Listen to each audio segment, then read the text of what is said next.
Now, don't panic until I figure out where we are. Yeah, At the end of every episode in its first 2 seasons, Fred Flintstone lit a cigarette and told America that Winston tasted good. Not a metaphor, not a parody. A real Winston cigarette commercial, animated into the show itself, with Fred and Barney stepping outside the story to promote tobacco products to whoever was watching, including every child in America who happened to be sitting in front of the television on a Friday night. That's because The Flintstones was not a children's show. It was never designed to be a children's show. It premiered in ABC's adult primetime lineup in 1960 as the first animated series ever to occupy that slot, a show specifically designed to compete with Father Knows Best and The Honeymooners for grown-up Friday night viewers. The children who loved it were, in a sense, collateral audience. And here's the thing. Almost everything most people think they know about the Flintstones turns out to be a partial version of something more interesting. The show was almost set in ancient Rome. Jackie Gleason nearly killed it with a lawsuit. Fred's most famous catchphrase came from an actor's mother, and the character who eventually ended the show's run was introduced, of all things, as research for a future series. 15 facts today, spanning the original run, the films, the spin-offs, and the franchise that never quite stopped. One of them will make you see Fred and Wilma's marriage completely differently. Let's count it down. 15. It almost wasn't set in the Stone Age.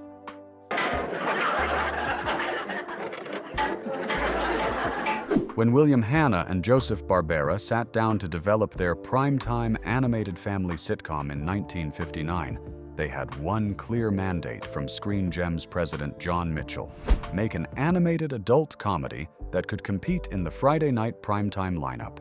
Beyond that, almost nothing was fixed. The Stone Age was not the first idea, not even close. Among the settings the team seriously considered: a hillbilly family in the Ozarks, a family of pilgrims in colonial America, a Native American family, and a Roman family set in ancient times. Each concept was developed to some degree before being set aside. The Roman setting was apparently seriously considered, seriously enough that when the Flintstones became a hit and Hanna-Barbera wanted to develop something similar, they made The Roman Holidays in 1972, essentially a Flintstones variation set in the Roman Empire. What finally sold Hanna and Barbera on prehistoric America was the specific comedic richness of the anachronism. A modern American family, with all their domestic arguments, neighborly relationships, workplace frustrations, and consumer desires, transplanted into a world where everything modern had a Stone Age equivalent. Every appliance was an animal. Every modern convenience had been reinvented in rock and bone. The comedy lived in the gap between recognizable 20th century domestic life and its absurdly primitive equivalent. The Stone Age setting was chosen not for historical reasons, but for comedic ones, and the decision to go 10,000 years back, rather than 3 centuries or 2 millennia, gave the show an inexhaustible supply of visual gags that Rome or the frontier simply couldn't have generated at the same rate. 14. The show was built on the bones of a Jackie Gleason character. Fred Flintstone is, in most of the ways that matter creatively, Ralph Cramden, and everyone involved knew it. Jackie Gleason's character from The Honeymooners, the blustering, frequently wrong, permanently aspiring bus driver from Brooklyn, was the foundational template for Fred Flintstone's personality, his relationship with his wife, his schemes, his frustrations, and the specific comedic rhythm of his domestic life. The Honeymooners had been one of the most popular shows on American television. Hanna and Barbera understood they were essentially transposing its dynamic into prehistoric Bedrock. Gleason knew it too, and he was not pleased. When The Flintstones premiered in September 1960, Gleason seriously considered suing Hanna-Barbera and ABC for copyright infringement. He had a reasonable case. The structural similarities between the shows were substantial and obvious. The bumbling husband, the patient wife, the good-natured next-door neighbor, the domestic comedy of working-class aspiration and marital friction. Uncle. Oh, okay, Uncle, I'll put him. The architecture was the same. He did not sue. His stated reasoning has been reported across multiple accounts of the period, and it was characteristically blunt. Gleason decided he didn't want the publicity of suing a cartoon. He felt it would make him look ridiculous.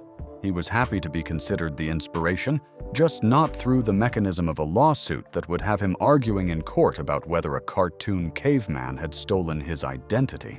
The Flintstones acknowledged the debt without advertising it. Fred Flintstone is Ralph Cramden in a loincloth. Jackie Gleason knew, declined to fight it, and let history sort it out. History gave Fred the better catchphrase. 13. Yabba Dabba Doo was invented in the recording booth. In the original Flintstone scripts, Fred Flintstone's signature exclamation of joy was written as a simple Yahoo, something generic, energetic, the kind of thing any cartoon character might shout when leaving work on a Friday afternoon. Alan Reed, who voiced Fred Flintstone for the entire original run of the show until his death in 1977, did not feel that Yahoo was sufficient. The story of how Yabba Dabba Doo came into being has been told most directly by Joseph Barbera himself. Reed was in the recording session when he asked if he could change the line. He suggested Yabba Dabba Doo as a replacement. Yabba Dabba Doo. A phrase that, by his own account, was inspired by something his mother used to say. She would often use the expression, "a little dabble do ya," a phrase also used in the advertising campaign for Brile Cream hair gel that was saturating American media at the time. Reed had taken that phrase, played with the rhythm of it, and arrived at something that felt both energetic and completely specific. Alan said, "Hey Joe, where it says Yahoo, can I say Yabba Dabba Doo?" I said, "Yeah," Barbera recalled. God knows where he got it, but it was one of those terrific phrases. It became the most recognizable catchphrase in the show's history, recognized across the world, translated into dozens of languages, used by people who have never watched a single episode of The Flintstones. An actor's improvisational instinct in a recording session, inspired by his mother's way of speaking, became one of the most durable verbal signatures in animation history. Yahoo would not have done that. 12. Fred Flintstone was designed with 6 spots on his loincloth, then reduced to 4. This is the kind of production detail that sounds minor until you start thinking about the care it represents. Animator Ed Benedict designed the original character templates for the Flintstones. His first draft of Fred Flintstone gave the character long, scraggly hair, a hunched posture, and the visual texture of an actual prehistoric man. Joe Barbera looked at it and asked for significant changes. He wanted the characters to be more upright, more clean-cut, easier to read on screen, and easier to animate at the pace a weekly television series demanded. Benedict redesigned. He put 6 spots on Fred's loincloth. Barbera later reduced them to 4. The specific number of spots on Fred Flintstone's clothing was a deliberate design decision, not an accident. Benedict continued adding small elements that became permanent. The necktie on Fred, the stone bead necklace that Wilma wears, the various small details that gave the characters their specific visual personality. Each of these was a considered choice, layered in iteratively as the design settled into the final form millions of viewers would recognize. Hanna-Barbera also originally tried hiring a writer from the Honeymooners to help develop the show's scripts. He didn't work out. Barbera described him as someone who just wrote words, all dialogue, no movement. Animation requires characters to be in physical motion, not just talking.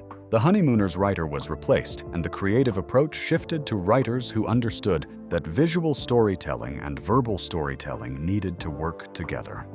4 spots on a loincloth. Every detail deliberate. The show that looks casual was anything but. 11. The first 2 seasons were sponsored by a cigarette brand. Let's take a Winston break. That's it! Winston is the one built this. Here is the fact that most people who grew up watching Flintstones reruns on Saturday mornings have no frame of reference for.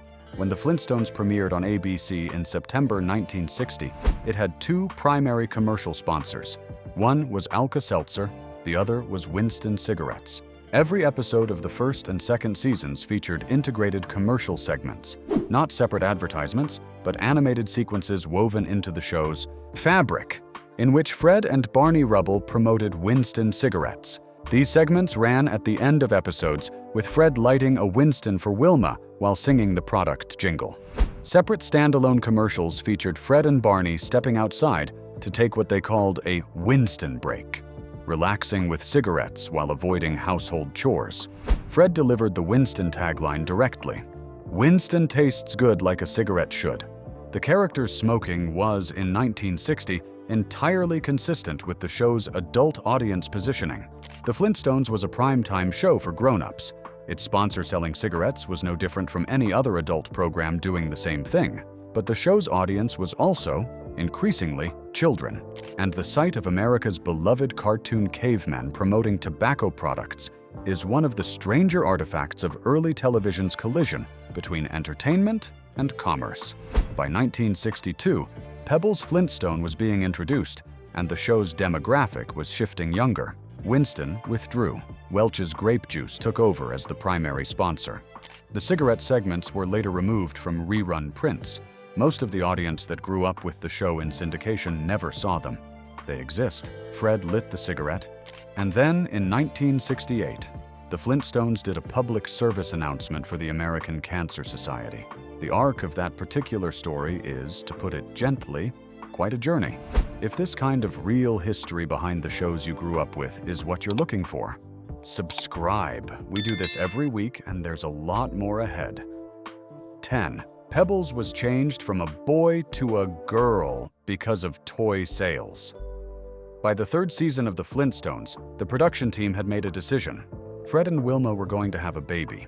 The show needed a new creative development to sustain viewer interest, and a pregnancy storyline offered both emotional stakes and long-term character possibilities. The baby was going to be a boy. Then the marketing department got involved.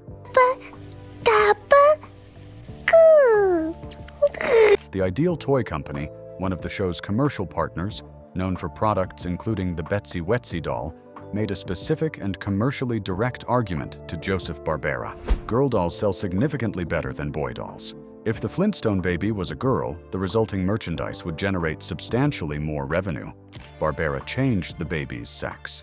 Pebbles Flintstone was born as a girl in the 1963 episode, and Bam Bam was his name, and the character subsequently became one of the show's most commercially successful elements, spawning dolls, merchandise, and eventually a spin-off series called The Pebbles and Bam Bam Show in 1971. This is a genuinely transparent example of the intersection between creative storytelling and commercial calculation in television production. And it's worth noting that the creative decision produced a character that worked beautifully. Pebbles is a strong addition to the show. The fact that her gender was determined by projected toy sales doesn't make her less interesting as a character. It does, however, make her origin story one of the most honest accounts of how commercial television actually works. 9. Mel Blanc nearly died during the original run and still voiced Barney from his hospital bed. Mel Blanc was, by 1961, the most celebrated voice actor in American entertainment. He had been the voice of Bugs Bunny, Daffy Duck, Porky Pig, Tweety Bird, and most of the rest of the Looney Tunes roster for 2 decades. When Hanna-Barbera needed a voice for Barney Rubble, Blanc was the natural choice. On January 24, 1961, Blanc was involved in a nearly fatal automobile accident at a curve in Sunset Boulevard that had become notorious among local drivers. He suffered a triple skull fracture, a broken pelvis, both legs broken, and a broken arm. He was in a coma for 2 weeks. Doctors who treated him told his family that his prognosis was uncertain. The production of The Flintstones could not simply stop. The show was in active production and had commitments to ABC that couldn't be paused for a cast member's recovery, however serious. Hanna-Barbera brought the recording equipment to Blanc's hospital room. He recorded his lines for Barney Rubble from the bed, often lying still, unable to move significantly, working through the sessions with his characteristic professionalism. Fred isn't home yet. I'll make some coffee. You two sit down and get comfy. The sessions continued throughout his recovery. Blanc recovered fully, and continued voicing Barney Rubble for the remainder of the original series and through numerous subsequent productions until his death in 1989. He is, by any measure, one of the most resilient performers in the history of American entertainment. And the Flintstones episodes produced during his recovery period were recorded under circumstances that almost no viewer who ever watched them would have imagined. 8. The Great Gazoo was introduced to lay groundwork for the Jetsons. The Great Gazoo, the small, floating, helmet-wearing alien who appeared in the 6th and final season of the Flintstones, addressed only Fred and Barney, and was generally regarded by critics and many longtime viewers as the point where the show had lost its way. Was not a random creative decision, he was research. When the Flintstones writing staff introduced Gazoo in 1965, "But I'm a bit of a kook. That's why I'm here, remember? I'm being punished." Hanna-Barbera was already in the planning stages for expanded animated content that would include more science fiction and space-age material. The Jetsons had debuted in 1962 as the first program to air in ABC's primetime color television lineup. The character of Gazoo, alien, futuristic, dropped into a primitive environment, was a deliberate experiment in seeing how Flintstones audiences responded to science fiction elements, alien characters, and the specific comedic dynamics of a technologically advanced being interacting with prehistoric humans. The result was informative and not entirely encouraging. Gazoo was divisive enough that his introduction is frequently cited, alongside the general creative exhaustion of the 6th season, as a factor in the show's 1966 cancellation. The audience that had loved Fred and Barney dealing with normal Stone Age domestic life was less uniformly enthusiastic about a green floating alien who only they could see. The Jetsons went on to spawn its own franchise without the specific experiment that Gazoo represented. But Gazoo himself, the character audiences most readily point to as evidence that the show had run out of ideas, was in fact an idea with a very specific strategic purpose. It just didn't work. 7. The show was broadcast in color from the beginning, but watched in black and white for 2 years. Hanna-Barbera made the decision early in the Flintstones development to produce the show in full color, not because ABC required it, not because color television was widely available to American consumers, because Hanna and Barbera believed color was the future and wanted the show to be ready for it. ABC, however, was not yet broadcasting in color in 1960. The network ran the first 2 seasons of the Flintstones in black and white, which meant that the color animation the production team had labored over, the specific hues of Bedrock's rock and sand and vegetation, the orange of Fred's outfit and the blue of Barney's, were invisible to the viewers watching at home during the show's early years. This created a situation where the production was doing twice the creative work, designing in color, for a result that audiences were receiving in monochrome. The investment paid off when ABC did begin color broadcasting, and the show's visuals could finally be experienced as intended. But for 2 years, the audience and the product were operating in different registers. The decision to produce in color from the start also proved commercially durable. When reruns began circulating in syndication, the full-color episodes had a visual richness that black and white productions couldn't match, extending the show's appeal across decades of broadcasting. 6. Fred and Wilma's marriage was the first to be shown in a shared bedroom on American television.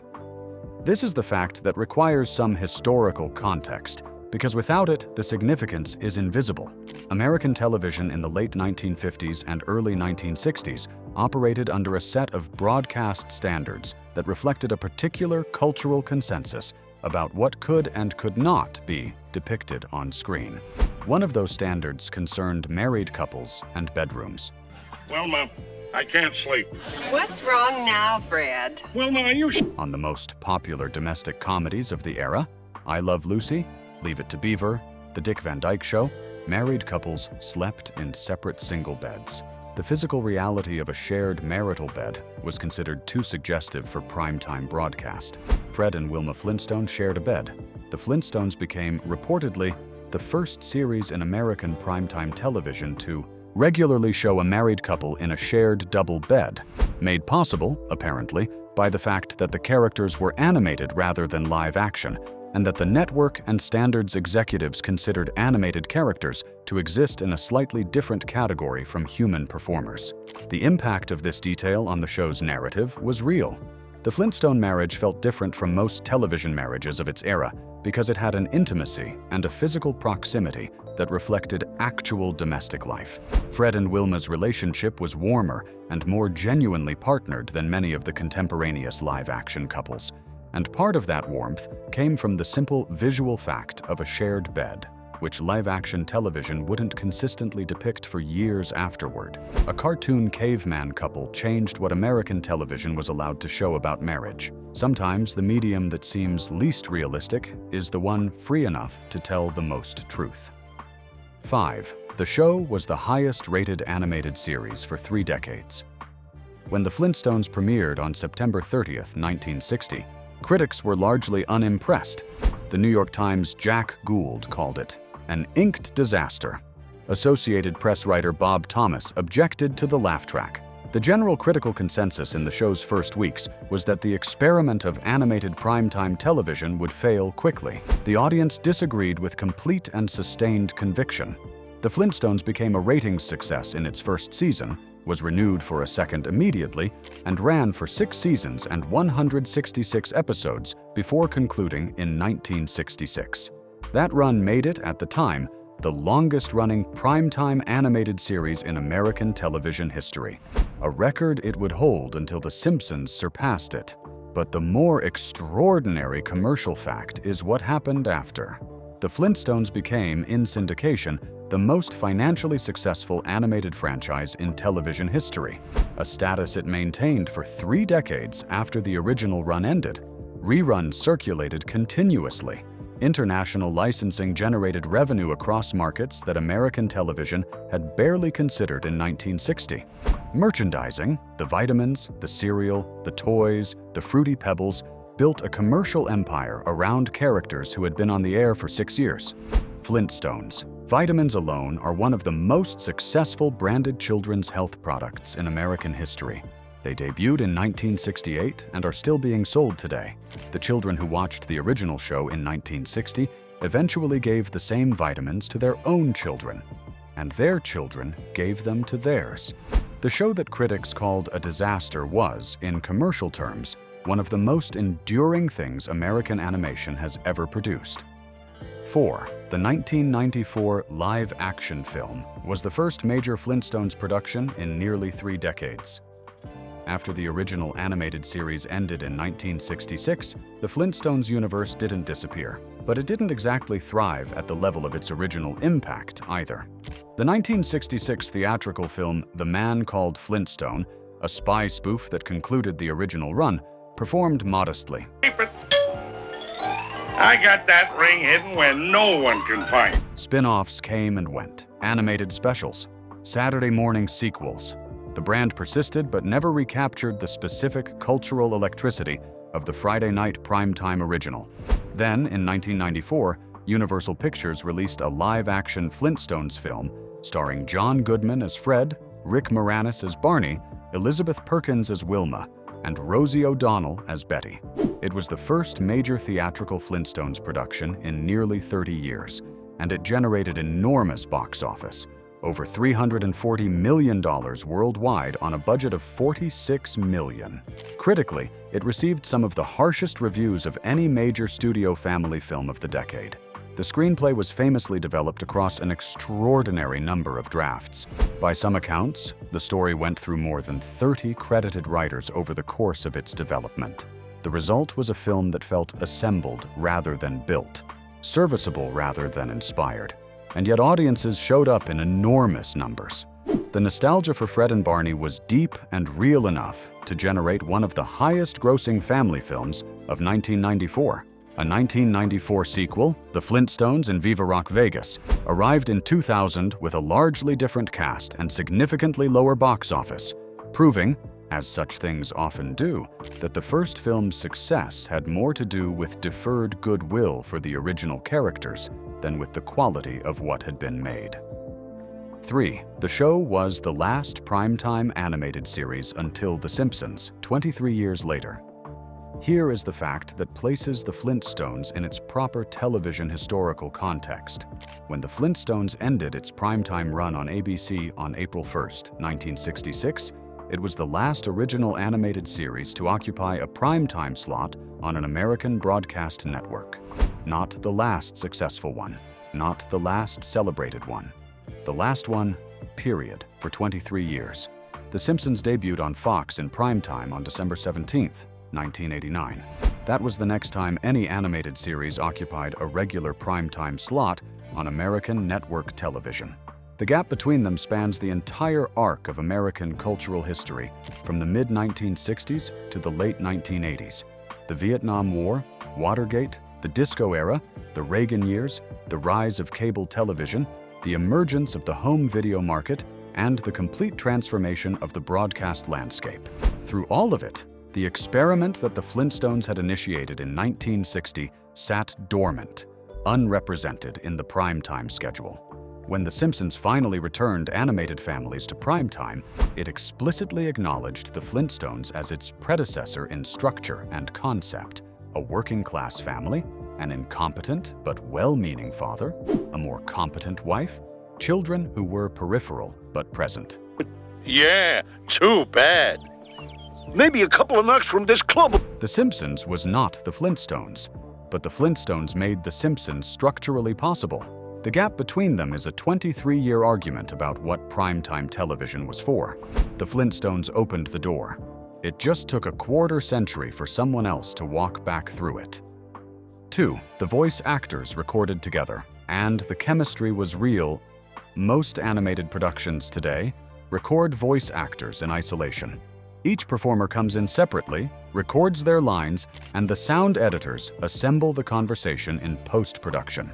The approach is efficient and controllable, and it means that actors who play characters who are supposedly close friends may never be in the same room during the entire production. The original Flintstones used a different method. The core cast recorded together: Alan Reed, Mel Blanc, Gene Vanderpill, who voiced Wilma for the entire original run and many subsequent productions, and Babe Bernadette, who voiced Betty Rubble in the early seasons, recorded their scenes simultaneously. They played off each other in real time. The laughter, the overlapping reactions, the specific warmth of a friendship that has been established over years of shared experience.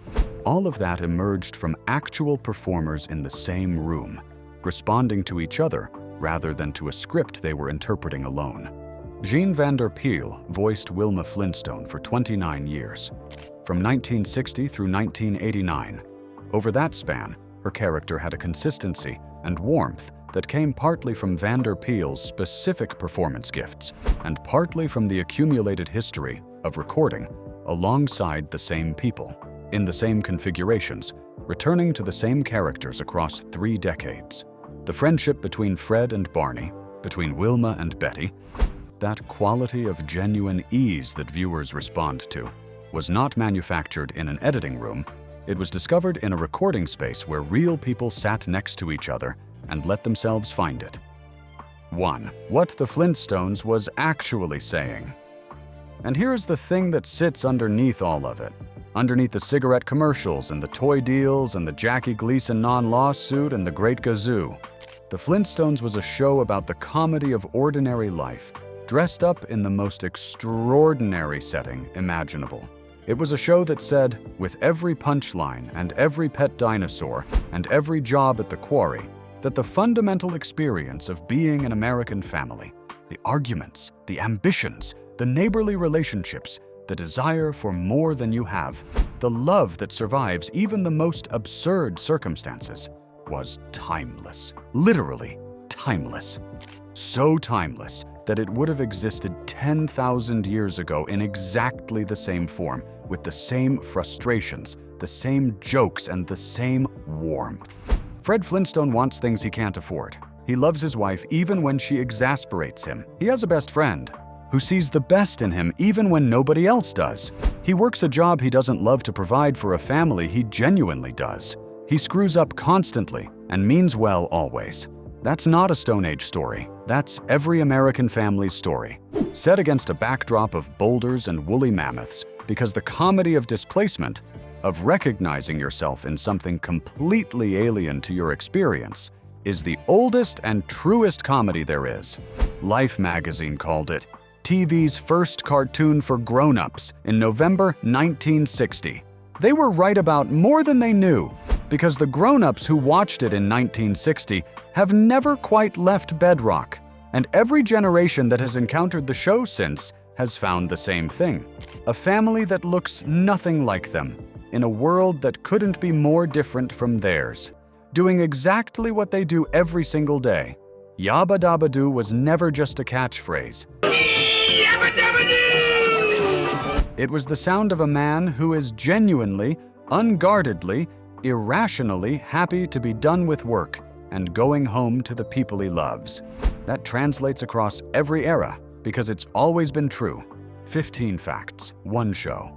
And the question worth settling in the comments: which version of the Flintstones universe, the original series, the 1994 film, the spin-offs, do you think came closest to capturing what made the original work? Drop your answer. Subscribe for more of this. We'll be back next week.